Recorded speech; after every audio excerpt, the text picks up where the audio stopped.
आज हम पढ़ने वाले हैं अध्याय 14 गणितीय कथनों की जांच। ठीक है, साथ में हम रात को 8 बजे लाइव क्लास भी लेते हैं। तो वहाँ पर से हमने यहाँ पर का जो भी नंबर होते हैं, जो भी संख्याएं होते हैं, जैसे कि आप पढ़े होंगे पूर्ण संख्या, प्राकृत संख्या, पूर्णांक संख्या, सम संख्या, विषम संख्या, वो सारे हमने लाइव क्लास में बताया हुआ है। ठीक है, तो वहाँ से आप लोग देख सकते हैं लाइव क्लास का जो आपका 61वां वीडियो करके होगा। लाइव क्लास में जाइएगा, वहाँ पर 61 करके लिखा होगा। उस क्लास में हमने बताया है कि संख्याएं कितने प्रकार के होते हैं, परिमेय संख्या क्या होता है, अपरिमेय संख्या क्या होता है। ठीक है, तो ये सारे अपन बता चुके हैं। तो हम पढ़ेंगे आज अध्याय 14 गणितीय कथनों की जाँच। तो पहला क्वेश्चन है इसमें प्रश्नावली 1 का। ठीक है, प्रश्नावली 1 का यहाँ पर लिख लेते हैं। प्रश्नावली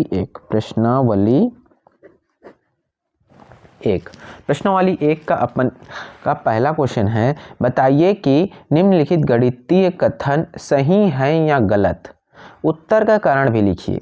बताइए कि निम्नलिखित गणितीय कथन सही है या गलत, और उत्तर का कारण भी लिखने के लिए बोल रहा है यहाँ पर। ठीक है, तो अपन को क्या देखो, पहला क्वेश्चन दिया है, इसके अंतर में कितने क्वेश्चन हैं, 8-9 क्वेश्चन हैं। उस सारे क्वेश्चंस को अपन यहाँ पर सॉल्व करेंगे। पहला है आपका, चतुर्भुज के अंतःकोणों का योग क्या होता है, 360 अंश होता है। ये तो गलत है, पूरा गलत है। ठीक है, क्यों? क्योंकि चतुर्भुज आप देखेंगे और इस पर एक विकर्ण बना लेंगे। ठीक है, तो ये कितने त्रिभुज में बढ़ रहा है, 2 त्रिभुज। ये हो गया पहला त्रिभुज और ये हो गया दूसरा त्रिभुज।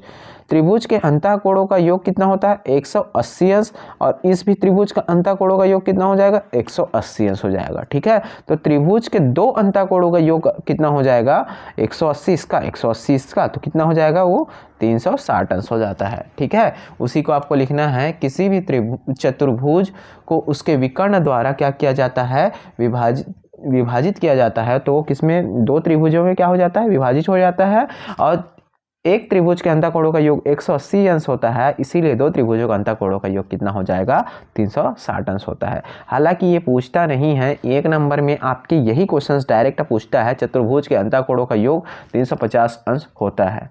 यहाँ पर उत्तर का कारण नहीं पूछता है 1 अंक के क्वेश्चन में, और जब भी इस प्रकार का क्वेश्चन आएगा तो वो 1 अंक में आएगा। क्योंकि यहाँ का इसका ब्लूप्रिंट देखे हैं तो 1 अंक का एक क्वेश्चन आता है और एक 3 अंक का क्वेश्चन आता है, और पिछले बार इस सिलेबस में नहीं था तो इसलिए इसको नहीं पढ़ाए थे। ठीक है, दूसरा क्वेश्चन है, किसी वास्तविक संख्या x के लिए x² बड़ा होना चाहिए 0 से। क्या होना चाहिए, x² बड़ा या क्या होना चाहिए, बराबर होना चाहिए किससे, 0 से। अब देखो वास्तविक संख्या क्या है, वास्तविक संख्या में सारे संख्याएं आ जाते हैं लगभग। ठीक है, जैसे कि आपका आ जाएगा परिमेय और अपरिमेय संख्या को क्या कहते हैं, अपन वास्तविक संख्या कहते हैं। ठीक है, तो परिमेय संख्या में आपका आ जाएगा पूर्ण संख्या, आ जाएगा प्राकृत संख्या आ जाएगा। क्यों? क्योंकि पूर्ण संख्या भी क्या है, परिमेय संख्या है। प्राकृत संख्या भी क्या है, आपका परिमेय संख्या है। पूर्णांक संख्या भी क्या है, आपका परिमेय संख्या है। तो वो भी क्या आ जाएंगे, वास्तविक संख्या में आ जाएंगे। तो वास्तविक संख्या में क्या हो जाएगा, किसी वास्तविक संख्या x के लिए x² बड़ा होना चाहिए, बड़ा या बराबर होना चाहिए किससे, 0 से। तो ये क्या हो जाएगा, आपका सही है। ठीक है, ये क्या है, सही है। कैसे, मान लिया जाए मैं x बराबर वास्तविक संख्या 0 ले रहा हूं, तो x² बराबर 0 ले रहा हूं, तो ये 0 का वर्ग हो जाएगा। और तो ये क्या हो जाएगा, 0 का वर्ग बड़ा या बराबर होगा 0 के, अर्थात 0 बराबर है किसके, 0 के। तो ये तो सही हो गया।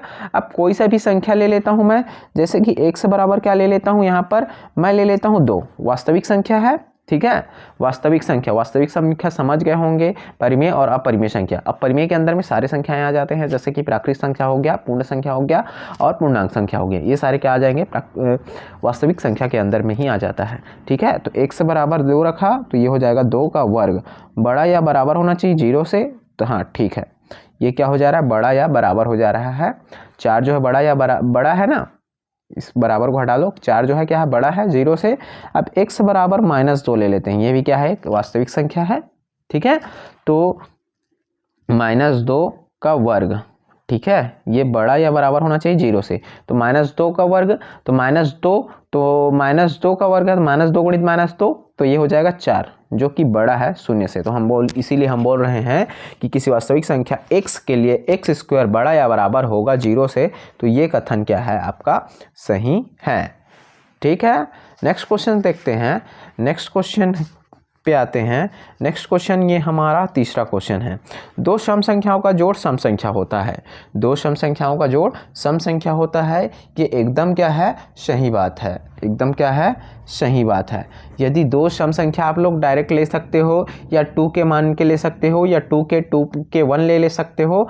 तो जैसे कि मैं ले रहा हूँ 2 + 4 ले रहा हूँ, देखो कितना आ जाएगा 6 आ जाएगा, या 4 + 6 ले रहा हूँ, क्या आ जाएगा 10 आ जाएगा। तो ये सारे क्या हैं, ये सारी संख्याएं क्या हैं सम संख्याएं हैं। ठीक है, अब देखो सभी अभाज्य संख्याएं विषम होती हैं, सभी अभाज्य संख्याएं विषम होती है। मैंने कल पिछले क्लास में बताया था कि अभाज्य संख्याएं क्या होती हैं। अभाज्य संख्या ऐसी संख्याएं हैं जो खुद से और एक से अर्थात कम से कम 2 संख्याओं से भाग जाना चाहिए, अभाज्य संख्याएं कहलाती हैं।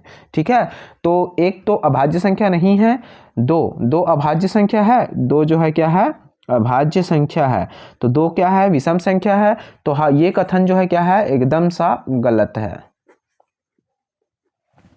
ठीक है, ये कथन क्या है गलत है। सभी अभाज्य संख्याएं विषम होती हैं।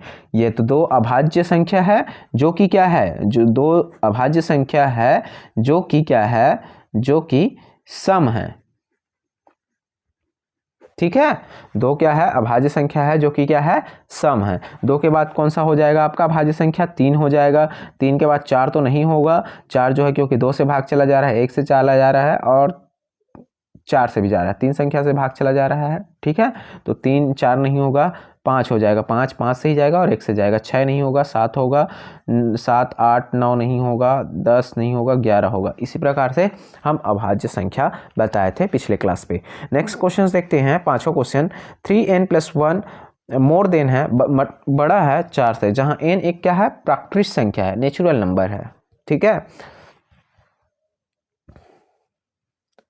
3n + 1 बड़ा होगा 4 से। प्राकृतिक संख्या कहने का मतलब देखो, तो मैं यहाँ पर n बराबर प्राकृतिक संख्या कहाँ से शुरू होता है 1 से शुरू होता है, तो 1 रखा तो क्या हो जाएगा 3 × 1 + 1, तो कितना आ गया ये 4 आ गया, जो किसके बराबर है 4 के बराबर है, ना कि बड़ा है। तो ये भी कथन क्या है आपका 5वां कथन क्या है आपका, ये गलत है। ठीक है, ये तो बराबर आ रहा है ना, यहाँ पर 3 पहले मैं प्राकृतिक संख्या रखा n बराबर 1, प्राकृतिक संख्या क्या है प्राकृतिक संख्या 1 2 3 यहाँ से आगे तक जाता है। ठीक है, तो मैं n बराबर 1 रखा तो इसका मान क्या आ जा रहा है 4 ही आ जा रहा है, जो किसके बराबर है 4 के बराबर है, ना कि ये तो 4 से बड़ा है क्या, नहीं है 4 के बराबर है। इसलिए ये कथन भी क्या हो गया आपका गलत है। ठीक है, गलत है। नेक्स्ट क्वेश्चन देखते हैं। x² मोर देन 0, x² क्या है बड़ा है, x² क्या है बड़ा है 0 से, जहां x क्या है वास्तविक संख्या है, फिर से क्या है वास्तविक संख्या आ गया। तो ये तो एकदम से क्या हो जाएगा गलत हो जाएगा। क्यों, क्योंकि मैं वास्तविक संख्या में 0 रखा तो 0 का वर्ग क्या हो जाएगा 0 ही होगा, 0 होगा। और 0 जो है क्या है 0 से बड़ा है क्या, नहीं है। ठीक है, 0 से बड़ा नहीं है, ये तो 0 के बराबर है। तो ये भी कथन क्या हो गया आपका गलत है।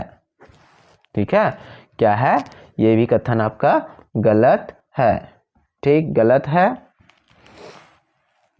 हो गया, कितने क्वेश्चन हो गए 6 क्वेश्चन हो गया। 7वां क्वेश्चन देखिएगा। 7वां क्वेश्चन क्या है a + b + c बराबर a + b + c। ठीक है, a + b + c बराबर a + b + c होगा। ये तो सही है, ये क्या है सही है। जहाँ क्या है a b c क्या है नेचुरल नंबर है। नेचुरल नंबर मतलब प्राकृतिक संख्या है। प्राकृतिक संख्या मान लीजिए मैं इसको 1 ले रहा हूँ, a का मान, b का मान 2 ले रहा हूँ और c का मान 3 ले रहा हूँ। तो देखिएगा यहाँ पर और यहाँ पर भी वही ले लेते हैं 1 2 + 3। तो यहाँ पर देखिए 1 और 2 कितना हो जाएगा 3 + 3, और यहाँ पर 1 हो गया +2 और 3 कितना हो गया 5। तो इधर भी आया 6 बराबर, इधर भी आया 6, तो दोनों क्या हैं आपस में बराबर हैं। ठीक है, तो ये क्या है ये कथन आपका सही है। ये क्या है आपका सही है। p - q + r और p - q + r, तो देखो यहाँ पर भी मैं ले रहा हूँ और q क्या है एक परिमेय संख्या है, परिमेय संख्या है, क्या है, परिमेय संख्या है। तो मैं बटा के रूप में नहीं लिख रहा हूँ इसको भी डायरेक्ट, क्योंकि एक को भी मैं बोल सकता हूँ 1/1 या 2 3 ले लेते हैं, ठीक है। 2 को क्या बोल सकता हूँ, ये भी क्या है, परिमेय संख्या है, मतलब इसको ले सकता हूँ मैं 2/1 लिख सकता हूँ ना। तो 2 इसको ले लिया 3, Q को ले लिया 3 प्लस R को ले लिया 4, ठीक है। और P को क्या ले लिया मैं, P को यहाँ पर भी 2 लिया हूँ, यहाँ पर 2 लिया हूँ ना, तो यहाँ पर भी 2 ले लेता हूँ, माइनस का माइनस। Q को यहाँ पर 3 लिया हूँ तो यहाँ पर भी 3 ले लेता हूँ, और R को यहाँ पर 4 लिया हूँ तो यहाँ पर भी अपन 4 ले लेते हैं, ठीक है। तो 2 - 3, तो ये हो जाएगा -1 + 4 बराबर 2, माइनस का माइनस, 3 + 4 कितना हो जाएगा 7। देखो ये कितना हो जाएगा, 3 + 4, ये 2 लिए हैं, ये 3 + 4 कितना हो जाएगा, ये 7 हो जाएगा, ठीक है, 7 हो जाएगा। तो यहाँ पर माइनस है, ये -1 और +4, तो ये हो जाएगा आपका 3, और ये हो जाएगा आपका कितना हो जाएगा -5। तो ये दोनों बराबर आ रहे हैं क्या, नहीं आ रहे हैं, तो ये तो आपका गलत है, क्या है, गलत है, ठीक है।